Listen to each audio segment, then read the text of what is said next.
Gross domestic product, or GDP, is a really important economic number that clearly shows how much money a country has actually made in a single year.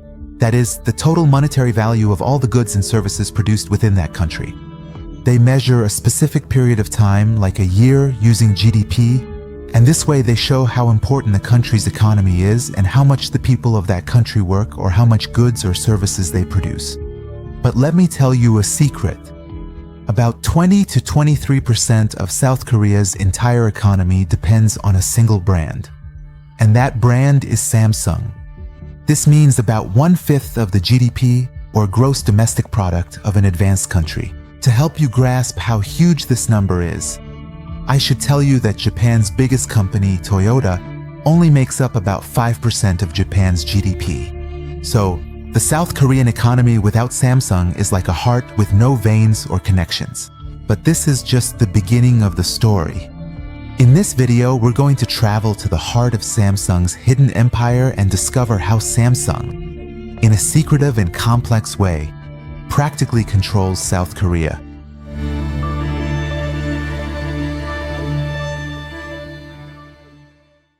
Let's go back to 1938, when this remarkable man, Lee Byung-chul, the founder of Samsung, owned a simple shop in the city of Daegu. This shop, called Samsung, was filled with fish and noodles.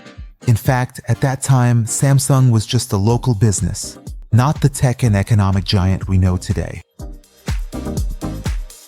But Lee Byung-chul was very clever and forward-thinking.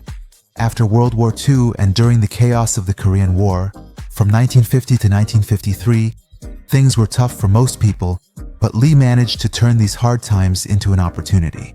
In 1953, when Korea was still recovering from the devastation of war, Lee launched a sugar refinery called chaebols. The following year, he also established a wool manufacturing factory called chaebols. In the post-war era, the people of South Korea were in desperate need of basic goods and food supplies. The president at the time, Syngman Rhee, also provided financial support to entrepreneurs and prioritized domestic production so that the country would be less dependent on imports. So, everything came together in such a way that Samsung became South Korea's fourth largest borrower in less than a decade after 1953 and grew rapidly. So perhaps the secret to Lee Byung-chul's success was that he knew what the country needed and how to diversify its production.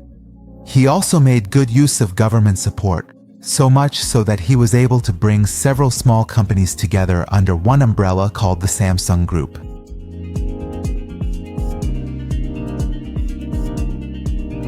Many people say that without Lee Byung-chul, not only would Samsung not exist, but South Korea's economy would never have become this powerful, because he wasn't just a businessman.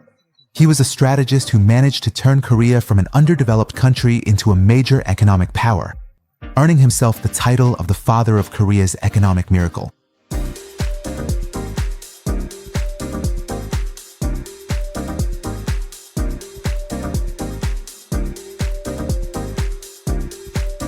But that wasn't the whole story. South Korea's economy is also tied to the rise and growth of the chaebols. The word chaebol is made up of two Korean words. Chae means wealth or assets, and bol means clan or family.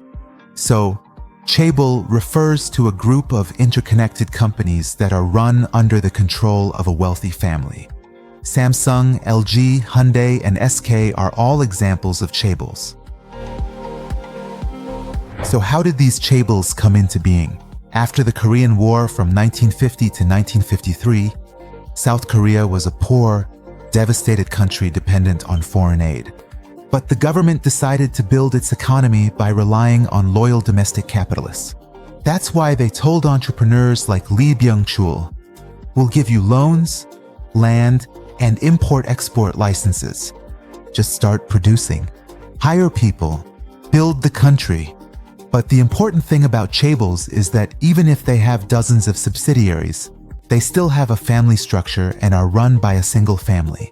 In this way, the various companies within a chaebol create an intricate web by buying shares in each other, making it very hard to trace their connections. On the other hand, since they are the country's biggest employers and major borrowers from the government, They also have political influence, control a large part of the market and industries, and as a result, competitors have little chance to grow. If I want to give an example, I should say that Samsung doesn't just make phones. Its subsidiaries include electronics and mobile phones, life insurance, shipbuilding, construction and international trade, pharmaceuticals and biotechnology, and many others. So, imagine someone in Korea wants to buy a TV. Well, chances are it's Samsung. If they buy a mobile phone, again, it's Samsung. If they want to build a building, they go to Samsung C&T. If they're in pharmaceuticals, their path crosses with Samsung Biologics. Even if they get hospitalized, they go to Samsung Hospital or Samsung Medical Center. So just think about it. South Korea has a population of 51 million. It's only chaebols like the Lee Byung-chul family that have an impact. This way, not only is there no opportunity for smaller markets to grow, but if a single chaebol company shakes, the entire country's economy trembles. But this is like having just one single bakery, one sole supermarket, one exclusive pharmacy, one dedicated hospital, and one particular bank in a city, and all of them truly belong to a single family. Now, if that family ever decides to raise prices to lower quality, or even to completely shut down, absolutely no one can stand in their way. So, people's views on chaebols in Korea are mixed. On one hand, they say chaebols help the country move from poverty to progress. On the other hand, they're upset about their excessive influence in politics and their monopoly over the market. So, the widespread protests, numerous lawsuits, and public demonstrations against Samsung or other powerful chaebols like Hyundai clearly show that many people are quite skeptical of these established structures. But getting rid of them is also incredibly difficult.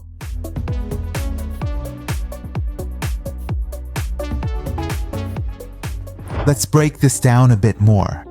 The Lee family might only directly or indirectly own about 30 to 40% of Samsung's shares.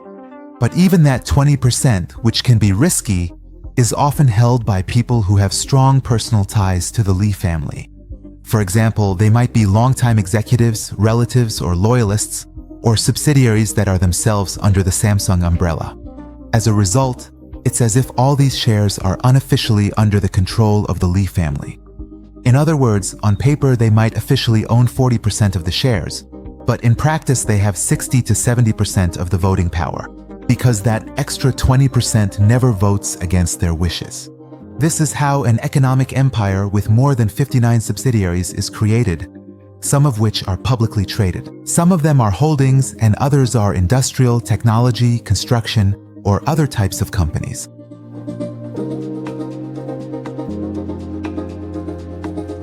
In short, as the 21st century began, South Korea's GDP kept rising. Even after Lee Byung-chul's death in 1987, Samsung, under the leadership of his son Lee Kuan-hee, continued to grow in the global market and became even more dominant within the country. You should know that after Lee Byung-chul's death, the country still wasn't that strict, precise, or tough when it came to inheritance tax laws. So, Lee Kuan-hee was able to inherit control of the company relatively smoothly without too much trouble.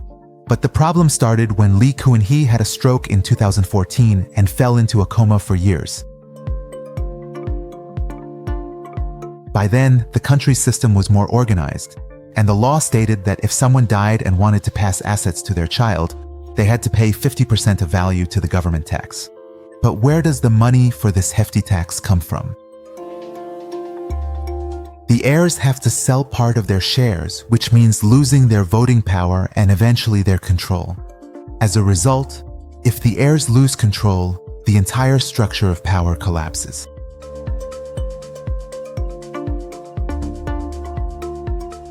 It was at this point that the Lee family came up with a clever solution to escape this problem. They carried out a strange merger between two key companies within Samsung's structure, merging Samsung Construction 30 with Chaebols Industries. Both of these companies were among the oldest subsidiaries of Samsung and basically operated like unofficial holding companies. But the Lee family's firm control over Company 30 was slowly weakening, and outside investors, such as American funds, were gradually buying up shares and becoming more involved. The plan the Lee family had was that Since they had more control over the child company, they made Child appear more valuable than it actually was and undervalued Company 30.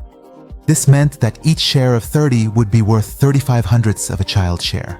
Naturally, the shareholders of 30, especially an American fund called Elliott Management, immediately objected, but in the end, their protest went nowhere and the Lee family's plan was approved through lobbying and political support. This was an incredible deal for the Lee family, but it didn't come without its challenges, because merging the companies required a 2/3 majority vote from shareholders, and most of the votes were in their hands. So the Lee family had to convince the shareholders of 30 to vote against their own interests. And there was a problem in the middle of all this. The largest outside shareholder of 30, with an 11.6% stake, was the National Pension Fund of South Korea, which was overseen by the Ministry of Health and Welfare and, in fact, managed by the South Korean government. At that time, the president of South Korea was Park Geun-hye. In the midst of all this, the Lee family had a very old and close friend of Park named Choi Soon-sil, who was the daughter of the leader of an influential religious sect. Even though this woman didn't hold any official position in the government, she had an incredible amount of influence over Park's decisions. Choi owned an Italian restaurant in an upscale neighborhood, but politicians and famous businessmen usually went to Choi's office on the 3rd floor there to seek her help. Choi had two seemingly cultural foundations called Mir and K-Sports.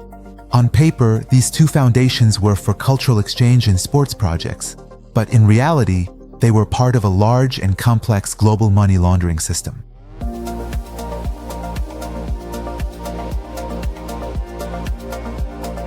When Lee Kuan-hee's son, Lee Jae-yong, donated a total of about $36 million to Choi's foundations, then Choi convinced President Park to have the pension fund vote in favor of the merger of 30 and 40. In this way, the merger went through and the Lee family was able to maintain control of Samsung for the next generation. Of course, the story didn't end there. Later, this huge scandal came to light in the country. President Park was impeached and sent to prison. Lee Jae-yong was also tried and imprisoned.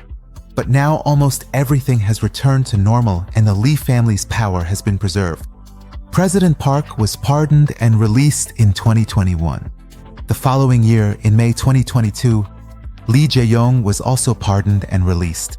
In fact, the president at that particular time openly stated that the pardoning of Lee Jae-yong was absolutely necessary because he is indeed the only true and legitimate heir to the leadership of Samsung, and his continued presence is absolutely essential for effectively guiding the country's largest and most significant company in the crucial post-COVID era. So, after Lee Kuan-hee's death in October 2022, who, as I mentioned, had been in a coma for years, his son Lee Jae-yong officially became the chairman of Samsung's board.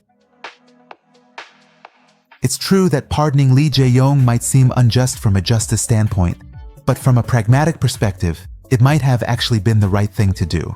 In other words, the end justified the means. But the problem is that these kinds of decisions keep repeating a corrupt cycle, a cycle that seems almost invincible.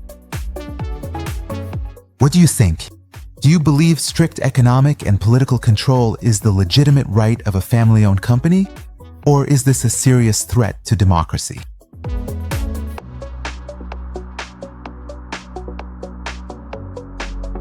South Korea, and especially its politicians, can't survive without Samsung. But on the other hand, Samsung could probably survive without Korea. In fact, Samsung could change its structure in the long run, could move its offices and shift its focus somewhere else. This kind of power means that a company is stronger than a country, because the company is extremely big but is based in a small country. Still, companies can't completely run a country, and people are gradually starting to protest against Samsung. The older generations had an emotional attachment to Samsung's role in the country's development. But the younger generations have a different perspective and want to seriously fight against corruption and nepotism. So maybe one day Samsung will fall apart at the hands of the Korean people themselves, because people no longer approve of the complicated ownership structure that keeps the Lee family in power.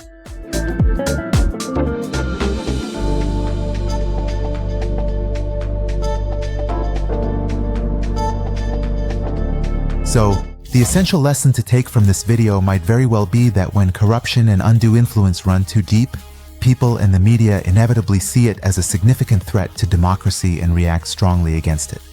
Let us know in the comments whether you think strict economic and political control is the right of a company like Samsung, or if you see it as a threat to the country's democracy.